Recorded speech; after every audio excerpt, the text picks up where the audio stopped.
सही कहा है किसी ने, चिंता और चिता में सिर्फ एक बिंदु का फर्क होता है।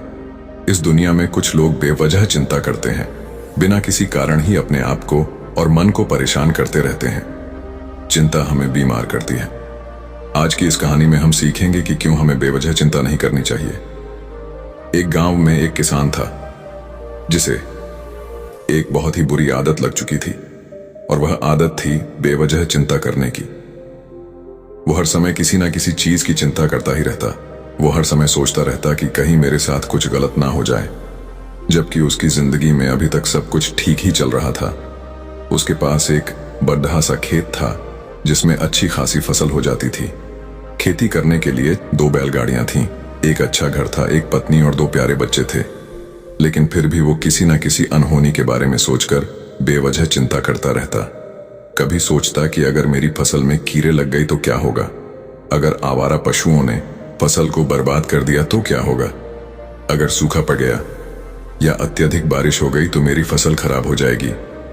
ऐसे ही वो भविष्य की अन्य बातों के बारे में सोचकर बेवजह चिंता में डूब रहा था। जैसे कि कहीं खेती के समय मेरे बैल बीमार ना पड़ जाए, मेरे बच्चों का भविष्य कैसा होगा, कहीं बुढ़ापे में मुझे कोई बड़ी बीमारी ना हो जाए, मेरे बच्चे बुढ़ापे में मेरा ख्याल रखेंगे भी या नहीं, वगैरह वगैरह। अपनी इस लगातार बेमतलब चिंता करने की आदत की वजह से वो आसान और परेशानी नहीं लगता था, और अब उसका किसी भी काम में मन भी नहीं लगता था।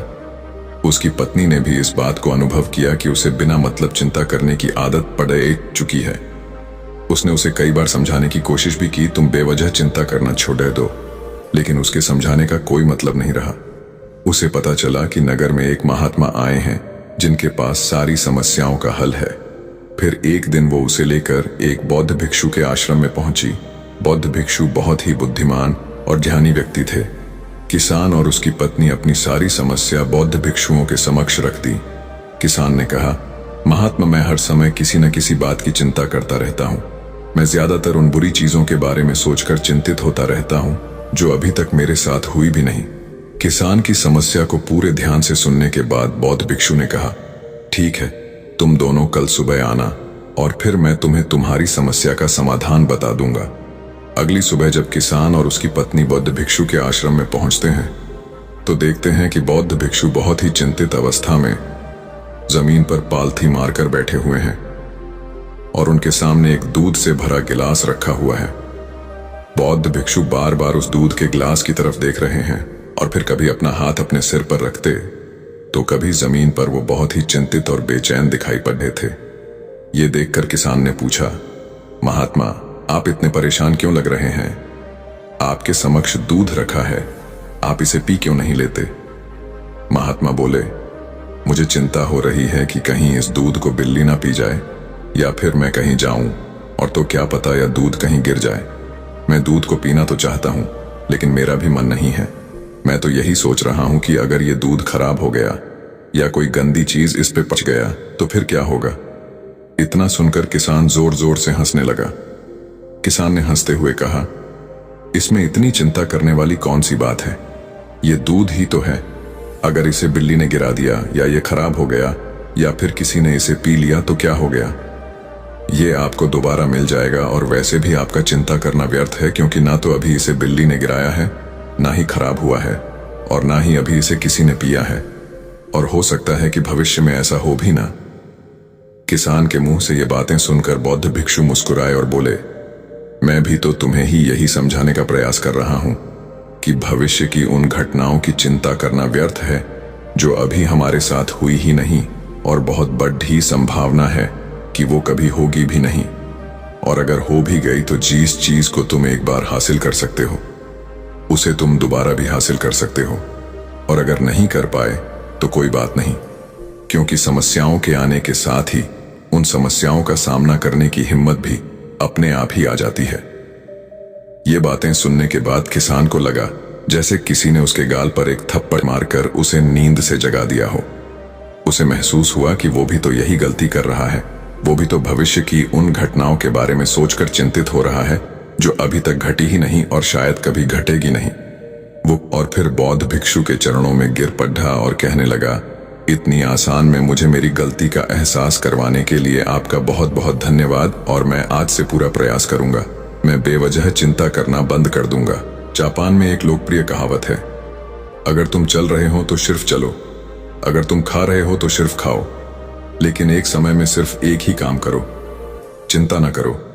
इस लोकप्रिय कहावत के अर्थ ने मुझे हैरान कर दिया था और सच कहूं तो मुझे ऐसा लगता है कि कहावत के अर्थ में ही वो राज छुपा है जिसे अगर किसी ने अच्छे से समझ लिया और अपने जीवन में उतार लिया तो वो चिंता के बंधन से ही हमेशा हमेशा के लिए मुक्त हो जाएगा।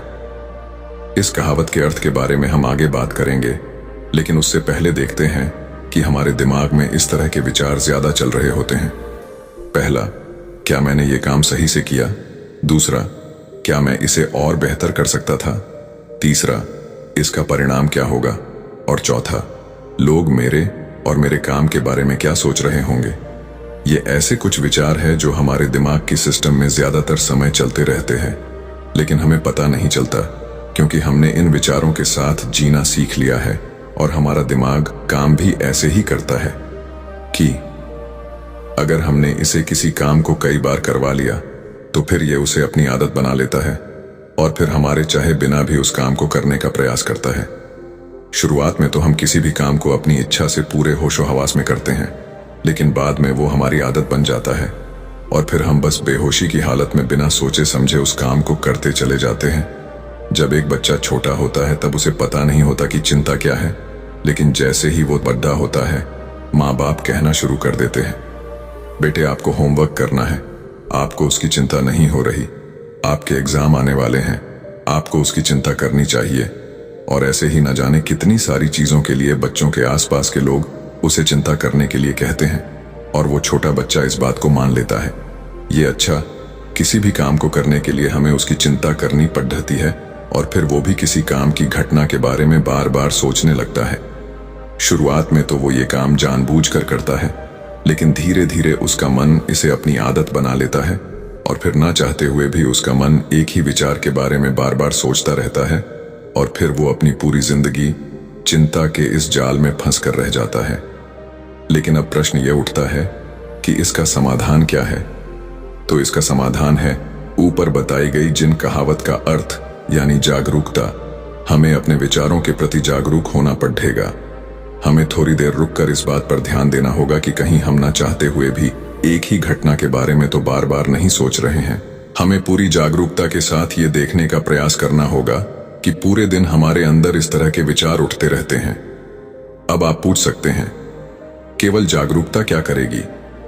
मैं कहता हूं यह काफी है।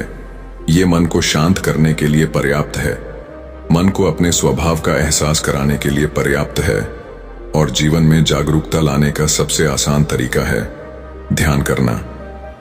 ध्यान करने के दौरान अपने विचारों पर ध्यान देना, और जब आप पूरी जागरूकता के साथ अपने विचारों पर ध्यान देना शुरू कर देंगे तब आप पाएंगे कि आपके मन में चलने वाले गैर जरूरी विचार एक एक करके अपने आप ही गायब होना शुरू हो जाएंगे और फिर आप एक आनंदित और शांत जीवन अनुभव कर पाएंगे। बाकी अगर ये कहानी आपको अच्छी लगी हो तो इस वीडियो को लाइक करें